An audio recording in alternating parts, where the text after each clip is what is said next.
In accordance with Haskell's Code of Safe Practices, any excavation deeper than 4 feet should either be sloped, benched, or shored. The following presentation represents safe practices for sloping excavations greater than 4 feet in depth. To ensure safety, an excavation inspection must be performed by a competent person at the start of each workday or following any major weather event. A competent person is someone who, through training or experience, is knowledgeable concerning OSHA Code of Safe Practice for a worksite. This person is given authority and responsibility to correct hazards to protect workers. Trenching work by nature involves moving large amounts of soil. These large amounts of soil can in themselves be dangerous. A cubic yard of soil can weigh more than 3,000 pounds. Many excavators can easily lift more than a cubic yard of soil in a single bucketful. Therefore, caution should always be used when moving large amounts of soil. Inside an excavation, many potential dangers exist. In trenches with slides that are too steep for the soil type, there is also a danger of cave-in or collapse. Being buried up to the waist can also be fatal because it can cause crushing injuries that prevent breathing. Even collapses that are knee-deep can cause fatal injuries or medical complications such as septic shock. In each of these situations, rescue is often delayed by the unsafe conditions which led to the collapse. Poor air quality is another danger of working in excavations. In some areas, the ground will naturally emit dangerous gases which can gather at the bottom of a trench. Since different gases weigh differently, they may gather at certain depths within an excavation. Many dangerous gases are invisible and odorless.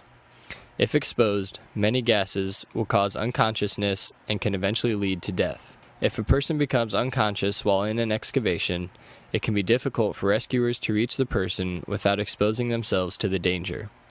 Never enter an excavation of unknown air quality. Since conditions will change over time, regular testing is essential. Being able to get in and out of an excavation quickly is essential to maintain safety. At any time, workers should not be farther than 25 feet from an exit from the excavation. In the event of an accident, being able to exit an excavation quickly can be critical to safety. Ladders should extend 3 feet above the top edge of an excavation. Any trench deeper than 4 feet must be sloped or shored. The proper slope of a trench's walls depend on soil type and depth of the excavation. There are many types of soil, and each will fit into a category based on its stability. A-type soils are the most stable and require the least amount of sloping. The ratio of rise over run for type A soils is 3/4 to 1. B-type soils are less stable and require shallower slopes. The ratio of rise over run for type B soils is 1 to 1. C-type soils are the least stable and most prone to collapse. The ratio of rise over run for type C soils is 1.5 to 1. Unless an excavation site has been certified by an engineer, it is safest to assume that all soil is type C.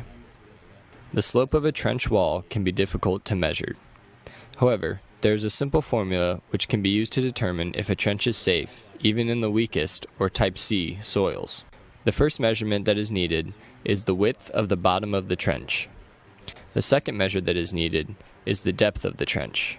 The last measure is the width of the trench at the top of the trench. If 3 times the depth plus the width of the bottom is less than the width of the top, the trench is properly sloped. In some situations, proper sloping is not possible. This may be due to obstacles such as roads or power lines. In these situations, a trench box may be used. A trench box is a metal enclosure that reinforces the walls of a trench. When placed in an excavation, a trench box must have equal support on each side to prevent tipping. When using a trench box, it is necessary to leave 18 inches above the top of the excavation. These measures are to help ensure that items on the ground do not fall into the trench box. Soil not supported by the trench box has the potential to cave in. Inside the trench box, the excavation cannot extend more than 2 feet below the bottom edge of the trench box. Workers should never leave the confines of a trench box while in the excavation. No worker can be in a trench box that has a suspended load hanging over it.